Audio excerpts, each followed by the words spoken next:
trading simpozium bo'lib o'tdi Dubayda. U yerda New York birjasidan vakillar keldi, Chicago birjasidan vakillar keldi, Yaponiya birjasidan vakillar keldi. Dunyodagi kuchli brokerlik kompaniyalari va birjalari keldi. Ular bilan bizlar suhbat qildik. Suhbat jarayonida shunga amin bo'ldimki, O'zbekiston ham hozir izlanish arafasida, yaqin orada O'zbekiston hududida trading sohasi bo'yicha yoki qo'shimcha ishlar bo'yicha ishlar jadal olib borilyapti va bu bo'yicha yangiliklar qilinadi. Bundan tashqari bizlar u yerda Dubai Gold Exchange, Dubai Tillo birjasi vakillari bilan uchrashdik, Malayziya birjasi bilan uchrashdik va LME London Metal Exchange, London Metal birja vakillari bilan suhbat qildik va Dubaydan shunda uchib kelishimizda ular bilan birga kelgan holda ana shu yerda O'zbekiston birjasi bo'yicha tushuncha berildi va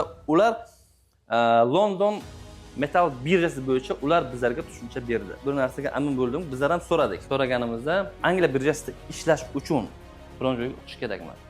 Institut bormi degan savolimizga ular shunday javob berdi. Dunyo miqyosida birja sohasida o'qitadigan institut yoki universitetlar juda ham kam miqdorda. Bu narsa asosan o'sha kurs orqali o'rgatiladi. Broker bo'lib 70 kungacha bo'lgan davr kamida 3 oyni talab qilar ekan u yerda va albatta tildan muammo bo'lmasligi kerak. Shundan ko'rib chiqishimiz mumkinki, brokerlik sohasi bu o'zi qimmat oladigan kurslardan biri hisoblanadi. Dunyo miqyosida. O'zbekiston hududida ham bu narsa kurs orqali asosan o'qitiladi birjada.